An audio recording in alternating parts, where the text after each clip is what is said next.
सुप्रभात प्यारे बच्चों। कक्षा 5वीं, विषय हिंदी, उप विषय पाठ 3 शूलपाणी। पुस्तक का नाम नई गुलमोहर हिंदी पाठ्य पुस्तक। व्याख्यान 1 दोहराई। बच्चों, आज इस व्याख्यान 1 में हम इस पाठ को दोहराएंगे। इस पाठ के कठिन शब्द, शब्दार्थ, प्रश्न उत्तर तथा भाषा ज्ञान का भी अध्ययन करेंगे। इसलिए दोहराई के रूप में केवल इस पाठ का केवल एक ही व्याख्यान रहेगा। बच्चों, यह प्राचीन कहानी सेवा, करुणा, धैर्य, अहिंसा और जीव मात्र के प्रति दया की भावना को जीवन का मूल मंत्र समझने वाले महावीर स्वामी के जीवन पर आधारित है। किस पर आधारित है? महावीर स्वामी के जीवन पर आधारित है। अपने ही पालतू सर्प के दंश से मृत्यु शैया पर पड़े क्रूर और निर्दयी शूलपाणी को जीवन दान देकर महावीर स्वामी उसे जीवन की धारा बदलने का एक मौका देते हैं। नर पिशाच शूलपाणी महावीर स्वामी के संपर्क में आकर सज्जन बन जाता है और उसके जीने की दिशा बदल जाती है। तो आज हम इस पाठ में पढ़ेंगे कि किस प्रकार शूलपाणी, जो नर पिशाच था, उसने एक अपने सर्प को पाला हुआ था जो बहुत ही विषैला था, और उसके द्वारा काटे जाने के बाद जब महावीर स्वामी ने उसे बचाया तो उसके बचाने से उसने अपने जीवन की दिशा बदल दी, क्योंकि वह तो स्वयं ही महावीर स्वामी को मारना चाहता था। चलिए अब हम इस पाठ की कहानी को एक बार पुनः पढ़ते हैं।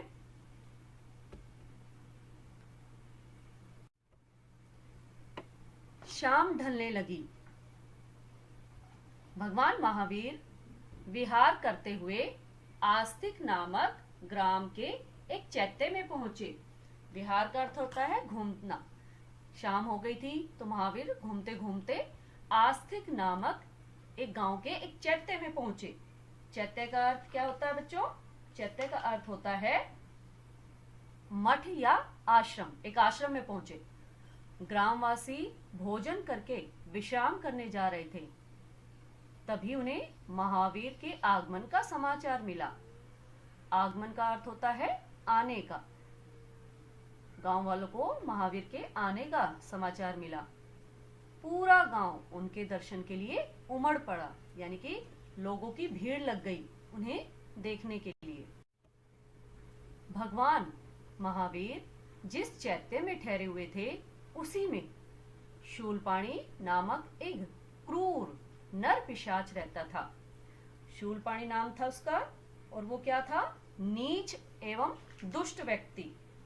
नर पिशाच का मतलब है नीच एवं दुष्ट व्यक्ति, और क्रूर का अर्थ है हिंसक। वह अपने हाथ में एक शूल जैसा नुकीला हथियार रखता था। इस कारण उसका नाम शूलपाणी पड़ गया। नुकीला हथियार रखने के कारण उसका नाम शूलपाणी पड़ गया। उसके पास कौशिक नाम का एक विषैला सर्प था। क्या था? कौशिक नाम का एक जहरीला सांप। सर्प का अर्थ होता है सांप, जिसके काटने से कोई भी जीवित नहीं बचता था। चैत्य बहुत पुराना होते हुए भी बहुत सुंदर था। अब ये किसकी विशेषता बताई जा रही है? आश्रम की विशेषता बताई जा रही है कि बहुत पुराना था वो आश्रम, लेकिन फिर भी बहुत सुंदर था। उसके समीप में गंडक नदी बह रही थी। नदी का नाम दिया हुआ है यहाँ पर। गंडक नदी बह रही थी। सामने रमणीक उपवन थे। रमणीक मतलब मनोहर, सुंदर, जो देखने में सुंदर लगे, ऐसे बगीचे थे। उपवन के बीचों बीच पीपल का एक विशाल वृक्ष था। उस बगीचे के बीच में पीपल का एक बड़ा पेड़ था। महावीर स्वामी उसी पीपल के वृक्ष के नीचे बैठ गए। यहाँ देख रहे हो महावीर स्वामी, ये उपवन में पीपल का पेड़ है, उसके नीचे बैठ गए हैं। गांव वाले एक एक करके आते गए और उनके चरणों का स्पर्श करके उनके सामने भूमि पर बैठते गए। चरणों का स्पर्श है मतलब उनके पैर छूकर। थोड़ी ही देर में वहां सारा गांव एकत्रित हो गया, सारा गांव इकट्ठा हो गया। एकत्रित का मतलब है इकट्ठा। जैसे जैसे लोगों को समाचार मिलता गया कि महावीर स्वामी उस चैत्य में हैं, तो सभी गांव वाले वहां इकट्ठा हो गए। भगवान महावीर ने उन्हें धर्मोपदेश दिया। धर्मोपदेश का अर्थ है धर्म का उपदेश। गांव वालों को उनका उपदेश बहुत अच्छा लगा। उपदेश की समाप्ति पर भगवान महावीर ने लोगों से अपने अपने घर जाने को कहा। जब महावीर का उपदेश खत्म हो गया, समाप्ति का अर्थ है खत्म होना, तो महावीर स्वामी ने उन सभी गांव वालों को कहा कि आप लोग अपने अपने घर जाइए। पर वे अपनी जगह से हिले तक नहीं। गांव वालों ने उनसे गांव में चलने का आग्रह किया। आग्रह का अर्थ है हठ पूर्वक की गई प्रार्थना। लोगों ने उन्हें गांव में चलने का आग्रह किया कि आप हमारे गांव में चलिए। भगवान महावीर ने इनकार कर दिया। गांव के मुखिया बोले, प्रभु, इस चैत्य में एक नर पिशाच रहता है। कौन था नर पिशाच? शूलपाणी। तो मुखिया ने बता दिया कि यहाँ पर एक नर पिशाच रहता है। और वो कैसा है? वह बहुत निर्दयी है। जो भी रात में यहाँ आता है या इधर से गुजरता है, वह उसे मार डालता है। महावीर उनकी बात सुनकर मुस्कुराए और बोले, तुम चिंता मत करो, वह मेरा कुछ भी अहित नहीं कर पाएगा। अहित का अर्थ है हानि पहुंचाना। महावीर स्वामी ने उन सबको कहा कि वह मेरा कुछ भी नहीं बिगाड़ पाएगा, मेरा कुछ भी नहीं बुरा कर पाएगा। इतना कहकर वे समाधि लगाकर बैठ गए। गांव वाले दुखी मन से लौट गए। गांव वाले क्यों दुखी हो गए? क्योंकि महावीर स्वामी ने उनके साथ जाने के लिए मना कर दिया था, इसलिए वो दुखी हो गए। कुछ समय पश्चात अंधेरा हो गया। शूलपाणी बाहर से लौटा। उस समय वो वहां नहीं था, वो बाहर से लौटा।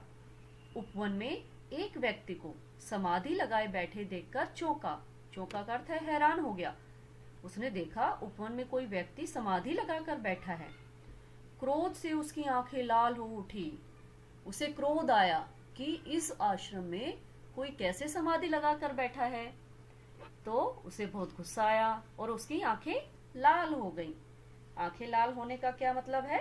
क्रोधित होना। और ये क्या है? मुहावरा, जिसका अर्थ है आंखें लाल होना।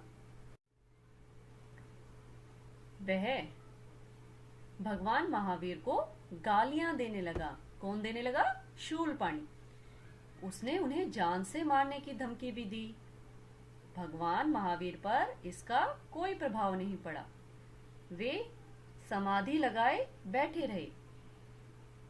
क्रोधित होकर शूलपाणी ने कौशिक नाग से कहा। जो शूलपाणी ने सर्प पाला हुआ था, उसका नाम क्या था? कौशिक। और वो नाग था, कैसा नाग था? काले रंग का, बड़े फन वाला। उसे क्या कहा? तुम इस दुष्ट महात्मा को काट लो। उसे आदेश दिया। कौशिक फुफकारता हुआ भगवान महावीर की ओर बढ़ा। जो जहरीला सांप था कौशिक, वो फुफकारता हुआ महावीर स्वामी को काटने के लिए उनकी तरफ बढ़ा। तभी महावीर ने शांत भाव से कहा, क्योंकि महावीर स्वामी तो सज्जन पुरुष थे, तो उन्होंने शांत भाव से कहा, कौशिक, जरा सोचो तुम क्या करने जा रहे हो? ऐसा करने से तुम्हें क्या लाभ होगा? भगवान महावीर की अमृतमय वाणी, यानी कि अमृत जैसी वाणी, अमृत जैसी आवाज सुनकर सर्प सम्मोहित हो गया। सम्मोहित होना है किसी के वश में होना। उनके वश में हो गया वो सांप और वह जहां का तहां रुक गया, मतलब जहां वो खड़ा था वो अपनी जगह पर वहीं रुक गया। उसने महावीर स्वामी को नहीं काटा। शूलपाणी और अधिक क्रोधित हो उठा। अब उसको शूलपाणी को और क्रोध आ गया कि मेरे कहने के बाद भी इस कौशिक सर्प ने महावीर स्वामी को नहीं काटा। उसने क्या किया, वह चिल्लाया, कौशिक तुम इस दुष्ट महात्मा के कहने में क्यों आ रहे हो? क्योंकि उसे लगा कि ये तो मेरा कहना मानता है, तो अब ये क्यों भगवान महावीर स्वामी का कहना मान रहा है? तो वह उसके ऊपर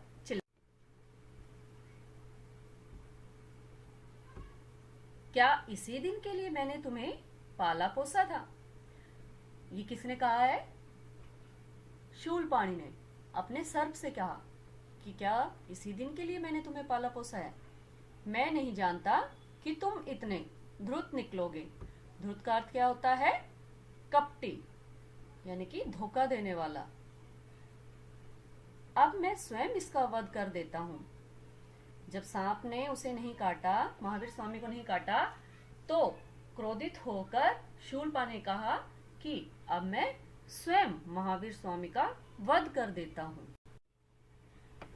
शूलपाणी ने अपना शूल उठाया और जैसे ही उसने भगवान महावीर पर आक्रमण करना चाहा, ये आप चित्र में देख रहे हो, ये सांप है जिसका नाम क्या है? कौशिक। और ये उसके हाथ में क्या है? शूलपाणी के हाथ में शूल जैसा नुकीला शस्त्र। और ये क्या कर रहा है? अब महावीर स्वामी को मारना चाह रहा है। तो जैसे ही उसने भगवान महावीर पर आक्रमण करना चाहा, आक्रमण का अर्थ होता है हमला, कौशिक नाग ने उसे ही डस लिया। ये चित्र में देख रहे हो, ये कौशिक नाग ने इस शूलपाणी को ही डस लिया, काट लिया। अब क्या था? अब शूलपाणी धड़ाम से भूमि पर गिर पड़ा और तड़पने लगा, क्योंकि सांप के काटने से जहर फैल जाता है और इंसान तड़पने लगता है। उसे तड़पता देख भगवान महावीर को बहुत दुख हुआ। भगवान महावीर को दुख क्यों हुआ? क्योंकि वो अच्छे इंसान थे, लेकिन जो शूलपाणी था वो तो बुरा व्यक्ति था, वो तो बुरा चाहता था महावीर स्वामी का। लेकिन महावीर स्वामी को दुख हुआ जब उसने शूलपाणी को तड़पते हुए देखा। उन्होंने कहा, शूलपाणी घबराओ मत, मैं अभी जड़ी बूटी लाकर तुम्हारा उपचार करता हूँ। उपचार का अर्थ होता है इलाज। उस समय दवाइयां नहीं होती थी, जड़ी बूटी होती थी। जंगल में पेड़ पौधों के पत्ते तोड़कर उनसे ही दवाई बनाई जाती थी, उनका रस निकालकर। तो महावीर स्वामी ने कहा, मैं अभी जड़ी बूटी लाकर तुम्हारा उपचार करता हूँ। भगवान महावीर जंगल की ओर निकल गए। अंधेरा होने के कारण उन्हें बहुत परेशानी हो रही थी, फिर भी उन्होंने जड़ी बूटी खोज ली। जब वे गांव लौटे तो गांव के बहुत लोगों को वहां पाया। कहां पर? आश्रम में, क्योंकि वो शूलपाणी वहां पर तड़प रहा था और महावीर स्वामी जड़ी बूटी लेने चले गए। तो जब वो वापस आए तो उन्होंने देखा गांव के और लोग भी वहां खड़े थे। भगवान महावीर ने जड़ी बूटी घिसकर शूलपाणी का उपचार करना आरंभ किया। तो गांव के मुखिया ने कहा, भगवान इसे न बचाएं, यह हत्यारा और पापी है, यह निर्दोष लोगों को सताता है, अतः इसे मर जाने दें।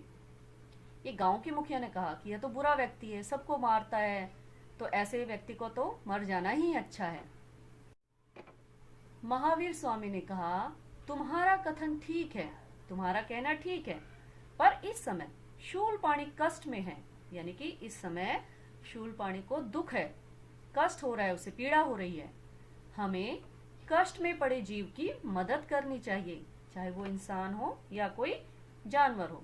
तो हमें अगर किसी को दर्द है तो उसे वैसे ही नहीं छोड़ देना चाहिए, उसकी मदद करनी चाहिए। शूलपाणी का स्वभाव है दूसरों को कष्ट देना और मेरा स्वभाव है दूसरों की मदद करना। यानी कि शूलपाणी कैसा था? दूसरों को दुख पहुंचाने वाला। लेकिन महावीर स्वामी कैसे थे? दूसरों की मदद करने वाले थे। लोग चुप हो गए। अब महावीर की बातें सुनकर सभी लोग चुप हो गए। कुछ ही देर में शूलपाणी स्वस्थ हो गया। वह उठकर भगवान के चरणों में गिर पड़ा और बोला, प्रभु, मुझ अज्ञानी को क्षमा कर दें। अज्ञानी जिसे ज्ञान ना हो। उसने भगवान महावीर से माफी मांगी कि मुझ अज्ञानी को क्षमा कर दे। मैं बहुत बड़ा पापी हूँ। मैं जानता हूँ कि मेरे अपराध क्षमा करने योग्य नहीं है। यानी कि मैंने जो अपराध किया है, आपको मारने की जो गलती की है, वह क्षमा के योग्य नहीं है। अब मैं आपकी शरण में आया हूँ। शरण मतलब आपके पास आया हूँ। अब जो चाहे सजा दे। आप मुझे जो चाहे दंड दे सकते हैं, सजा दे सकते हैं। भगवान महावीर ने उसे उठाते हुए कहा, उठो वत्स। वत्स का अर्थ होता है पुत्र। उठो पुत्र, सच्चे मन से किया गया प्रायश्चित ही सबसे बड़ी सजा है। यानी कि अगर आपने अपने मन से ही प्रायश्चित कर लिया है, आपको अपनी गलती का एहसास खुद हो गया है, तो वो आपके लिए उस सबसे बड़ी ही सजा है। तो महावीर स्वामी ने कहा शूलपाणी को, सच्चे मन से किया गया प्रायश्चित ही सबसे बड़ी सजा है। प्रायश्चित का अर्थ है पश्चाताप या पछतावा।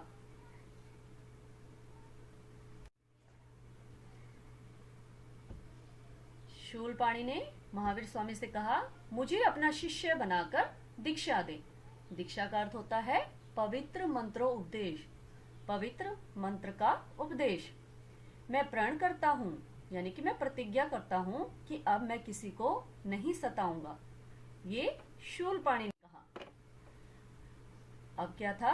अब भगवान महावीर ने उसके सिर पर हाथ फेरते हुए कहा, वत्स, आज से तुम मेरे शिष्य हुए। भगवान तुम्हारा कल्याण करेंगे। मानवता की सेवा करना ही सबसे बड़ा धर्म है। यही तुम्हारे लिए दीक्षा है, यानी कि यही तुम्हारे लिए पवित्र मंत्रोपदेश है मेरी तरफ से कि तुम मानवता की सेवा करो, और यही तुम्हारे लिए सबसे बड़ा धर्म है। महावीर स्वामी से दीक्षा पाने के उपरांत शूलपाणी का जीवन दर्शन ही बदल गया। यानी कि वो पहले क्या था? बुरा इंसान था। अब वो क्या बन गया? अच्छा इंसान। उसके जीवन का दर्शन ही बदल गया, जीवन देखने का ढंग बदल गया। अब वह परोपकार में जीवन व्यतीत करने लगा। परोपकार का अर्थ है दूसरों पर उपकार। अब वह अच्छा व्यक्ति बन गया, दूसरों की भलाई के लिए काम करने लगा। तो बच्चों, यह पाठ आपको कैसा लगा? आशा है यह पाठ आपको अच्छा लगा होगा। तो इस पाठ को पढ़कर हमने क्या सीखा? इस पाठ को पढ़कर हमने सीखा दूसरों की सेवा, करुणा, अहिंसा तथा दया आदि मानवीय मूल्यों को अंगीकृत करना।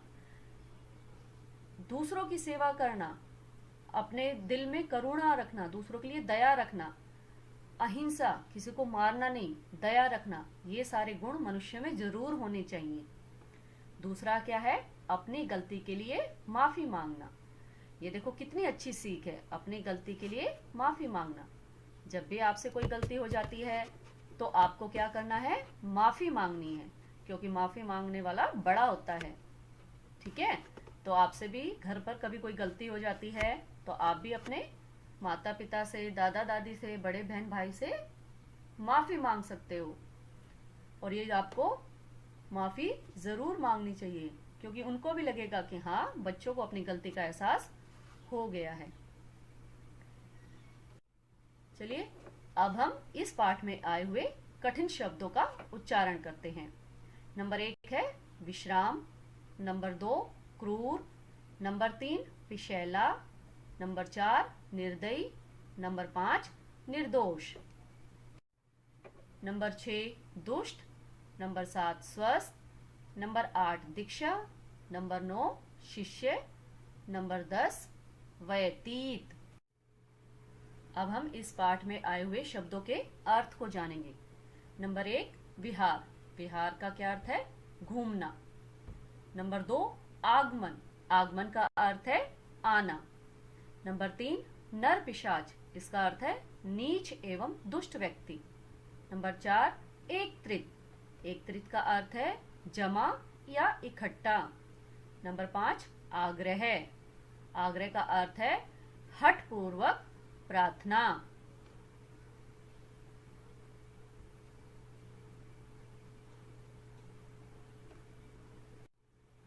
नंबर 6 नाग। नाग का अर्थ है काले रंग का बड़े फन वाला सांप। नंबर 7 ध्रुत। ध्रुत का अर्थ है कपटी। नंबर 8 उपचार। उपचार का अर्थ है इलाज। नंबर 9 दीक्षा। दीक्षा का अर्थ है पवित्र मंत्रोपदेश। नंबर 10 चैत्य। चैत्य का अर्थ है मठ, आश्रम। नंबर 11 है क्रूर। क्रूर का अर्थ है निर्दय, हिंसक। नंबर 12 है रमणीक। रमणीक का अर्थ है मनोहर। नंबर 13 है धर्मोपदेश। धर्म का उपदेश। नंबर 14 है अहित।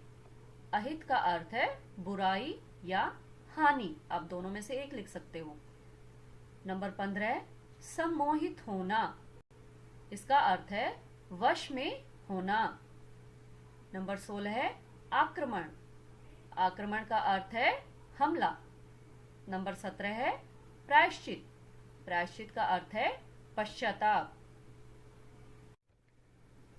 चलिए अब हम आज का गृह कार्य जानते हैं। आज का गृह कार्य क्या है? आज का गृह कार्य है प्रदत्त कार्य। चलिए अब हम पाठ 2 का जो हमने प्रदत्त कार्य दिया था उसका हल जानते हैं। पहला प्रश्न था आदि मानव के पास घर थे या नहीं?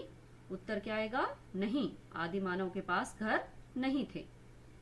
ख सर्दी गर्मी से बचने के लिए आदि मानव कहाँ रहते थे? सर्दी गर्मी से बचने के लिए आदि मानव पेड़ पर, घनी झाड़ियों और गुफाओं में रहते थे। ग आदि मानव ने आग को पुनः पुनः जलाने के लिए क्या साधन अपनाए? ये प्रश्न कई बच्चों ने पूछा है, आप इसमें उत्तर देख सकते हो। आदि मानव ने आग को पुनः पुनः जलाने के लिए चकमक के 2 पत्थरों को रगड़कर आग पैदा की। प्रश्न 2 था उचित प्रत्यय जोड़कर नए शब्द बनाइए। प्रसन्नजमता, प्रसन्नता। कठिन जमा आई, कठिनाई। ये आई, कई बच्चों ने आई लिख दिया, आई नहीं आएगा, आ की मात्रा लग जाएगी, कठिनाई। सरल जमाता, सरलता। अब है उचित परसर्ग, जिसको हम कारक चिन्ह भी कहते हैं। ये भी कई बच्चों ने सही किया है, कईयों ने गलत किया है, आप इसमें से देखकर सही करेंगे। क है पत्थरों की रगड़ से, यहाँ पर से लिखना है, एक चिंगारी निकली। ख इंसेक्ट जानवरों से बचने के लिए इनके पास घर नहीं थे। ग ये चिंगारियां नीचे पड़ी सूखी घास में जा लगी। अब यहाँ पर क्या आएगा? में। हमारे इस चैनल को सब्सक्राइब कीजिए और वीडियो को लाइक कीजिए। धन्यवाद।